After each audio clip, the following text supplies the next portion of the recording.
అమెరికాను కార్చిచ్చు హడలెత్తిస్తోంది. జనవరి 7న కాలిఫోర్నియాలోని లాస్ ఏంజల్స్లో మొదలైన ఈ వైల్డ్ ఫైర్ ఇప్పటికీ వారం రోజులు గడుస్తున్నప్పటికీ రోజుకింత పెరుగుతుందే గానీ తగ్గటం లేదు. అమెరికాలో ఇప్పటికీ ఇలా 17 సార్లు వైల్డ్ ఫైర్ రాజుకొని అడవులు తగలబడిపోయాయి. కానీ ఈ స్థాయిలో 24 మందిని బలి తీసుకుని వేల ఎకరాల మేర మంటలు వ్యాపించడం, వేల కోట్లలో ఆస్తులు అగ్నికి ఆహుతవటం మాత్రం ఇదే మొదటిసారని అమెరికన్ మీడియా చెప్తోంది. లాస్ ఏంజల్స్లో ప్రస్తుతం ఎటు చూసినా బూడిదే కనిపిస్తోంది. మంగళవారం వరకు అందుబాటులో ఉన్న లెక్కల ప్రకారం ఇప్పటికే 30,000 ఎకరాలకు పైగా ఈ కార్చిచ్చు వ్యాపించింది. అసలు ఈ కార్చిచ్చుకు కారణం ఏంటి? అమెరికాలో తరచుగా అడవులు ఎందుకు తగలబడుతున్నాయి? ఈ వైల్డ్ ఫైర్ ఆపేందుకు అమెరికా ఏం చేస్తోంది? ప్రభుత్వం ఏం చెప్తోంది అనేదే నేటి ట్రెండింగ్ స్టోరీ. ఎటు చూసినా బొగ్గు బూడిదే. అమెరికా చరిత్రలో ఇదే అతిపెద్ద ప్రకృతి విపత్తు. అమెరికాలో అడవులు తగలబడటం ఇవాళ కొత్తేం కాదు. కానీ ఈసారి ఆ వైల్డ్ ఫైర్ అన్స్టాపబుల్ అంటోంది. ఎన్ని ఫైర్ ఇంజన్లు వచ్చినా, ఎన్ని హెలికాప్టర్లతో ట్యాంకుల కొద్ది నీరు గుమ్మరించినా మంటలు అదుపులోకి రావటం లేదు. పైగా మంటలు ఆ పక్కనే ఉన్న కొత్త ప్రాంతాలకు కూడా విస్తరిస్తున్నాయి. ప్రస్తుతం లాస్ ఏంజల్స్లో కనుచూపు మేరలో ఎటు చూసినా ఓవైపు నగరాన్ని మింగేస్తున్న మంటలు, మరోవైపు కాలి బూడిదైన భవనాలే కనిపిస్తున్నాయి. మంచు కురిసినట్టుగా పైనుంచి బూడిద రాలుతోంది. అక్కడక్కడ నిప్పురవ్వలు ఎగిసిపడుతున్నాయి. లాస్ ఏంజల్స్కి పశ్చిమాన 32 కిలోమీటర్ల దూరంలోని పాలిసేస్లో జనవరి 7న ఈ వైల్డ్ ఫైర్ మొదలైంది. లాస్ ఏంజల్స్ మాత్రమే కాదు, కాలిఫోర్నియాలోని చుట్టుపక్కల నగరాల ఫైర్ ఇంజన్లన్నీ వచ్చి ఆర్పినా ఆ మంటలు అదుపు కాలేదు. పదుల సంఖ్యలో హెలికాప్టర్స్, ట్యాంకుల్లో నీళ్లు మోసుకు వెళ్లి గుమ్మరిస్తున్నాయి. ఇక్కడ 23,000 ఎకరాలకు పైగా స్థలంలో మంటలు అంటుకున్నాయి. అందులో అనేక జనావాసాలు, పెద్ద పెద్ద అంతస్తులు, రాజభవనాలు మంటల్లో కాలి బూడిదయ్యాయి. ఈ మంటలు అదుపులోకి రాకముందే లాస్ ఏంజల్స్కు ఉత్తరం వైపున ఈటన్ ప్రాంతంలో మంటలు అంటుకున్నాయి. ఇక్కడ కూడా 14,000 ఎకరాల మంటలు వ్యాపించాయి. శాన్ ఫెర్నాండోకు ఉత్తరాన హాస్ట్ అనే చోట కూడా మంటలు అంటుకున్నాయి. ఇక్కడ 800 ఎకరాల్లో విస్తరించి ఉన్న ఆస్తులన్నీ కాలి బూడిదయ్యాయి. హాస్ట్లో ప్రస్తుతం మంటలు పూర్తిగా అదుపులోకి వచ్చినప్పటికీ లాస్ ఏంజల్స్లోనే పరిస్థితి చాలా దారుణంగా ఉంది. మొత్తం లక్షలాది మందిని ఇళ్లు ఖాళీ చేయించి సురక్షిత ప్రదేశాలకు తరలిస్తున్నారు. కాలిపోతున్న ఇళ్లను, ఆస్తులను చూసి గుండెలపై బాదుకుంటూ ఆర్తనాదాలు పడుతున్నారు. ఉత్తి చేతులతో ప్రాణాలు అరచేత పట్టుకుని లాస్ ఏంజల్స్ ఖాళీ చేసి వెళ్తున్నారు. ఇవన్నీ కాలి బూడిదవటంతో లక్షల మంది నిరాశ్రయులయ్యారు. తాము తిరిగొచ్చాక ఎక్కడుండాలి, బతకడానికి ఏం చేయాలి అని గుండెలు అవిసేలా రోధిస్తున్నారు. కాలిపోతున్న తమ ఇళ్ల వైపు చూస్తూ రోడ్లపైనే రోజులు వెళ్లదీస్తున్నారు.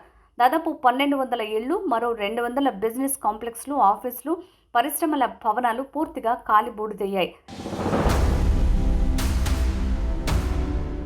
ఇప్పటి వరకు అందుబాటులో ఉన్న సమాచారం ప్రకారం సుమారు $250 బిలియన్ నుంచి $275 బిలియన్ మేర ఆస్తి నష్టం సంభవించినట్లు అంచనాలు వస్తున్నాయి. $1 బిలియన్ అంటే 8,657,000 కోట్ల రూపాయలకు సమానం. ఆ లెక్కన చూస్తే లాస్ ఏంజల్స్లో జరిగిన ఆస్తి నష్టం మొత్తం లక్షల కోట్లలో ఉంటుందని ఒక అంచనా. సముద్రం ఒడ్డున ఉన్న హాలీవుడ్ హిల్స్ అనే ప్రాంతం మొత్తం అగ్నికి ఆహుతైంది. ఇక్కడ భారీ సంఖ్యలో హాలీవుడ్ ప్రముఖులు ఉన్నారు. $1 మిలియన్ పెట్టి రాజభవనాల తరహాలో కట్టుకున్న వారి కలల సౌధాలన్నీ అందులోనే కాలిబూడిదయ్యాయి. Hollywood super star Mel Gibson, Paris Hilton, Billy Crystal, John Goodman, Bella Hadid, ఇలా చెప్పుకుంటూ పోతే ఆ లిస్టు చాలా పెద్దదిగానే ఉంది.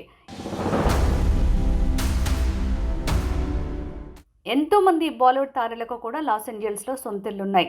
అమెరికా వెళ్ళినప్పుడల్లా వారు అక్కడే ఉంటారు. ఇంకొంతమంది అక్కడే స్థిరపడ్డారు. లాస్ ఏంజల్స్ వైల్డ్ ఫైర్ ఘటనపై ప్రీతి జింతా స్పందిస్తూ దేవుడి దయ వల్ల తమ కుటుంబం సురక్షితంగానే బయటపడినట్లు తెలిపారు. నోరా ఫతేహి ఇన్స్టాగ్రామ్లో పోస్టు పెడుతూ 5 నిమిషాల క్రితమే పోలీసులు తనని ఇల్లు ఖాళీ చేయించారని తెలిపారు. ప్రియాంక చోప్రా తన ఇంట్లోంచి చూస్తే కాలిపోతున్న నగరం కనిపిస్తోందని తెలిపారు. ఇక బతుకుదెరువు కోసం అమెరికా వెళ్లిన భారతీయుల పరిస్థితి ఇంకా ఘోరంగా ఉంది. ఏం చేయాలో, ఎక్కడికి వెళ్లాలో తెలియక అక్కడి నుంచి అమెరికాలోనే మరో చోటికి రీలొకేట్ అవ్వాలా అనే సందిగ్ధంలో వాళ్ళు రోజులు వెళ్లదీస్తున్నారు. లాస్ ఏంజల్స్ కార్చిచ్చుపై డొనాల్డ్ ట్రంప్ స్పందించారు.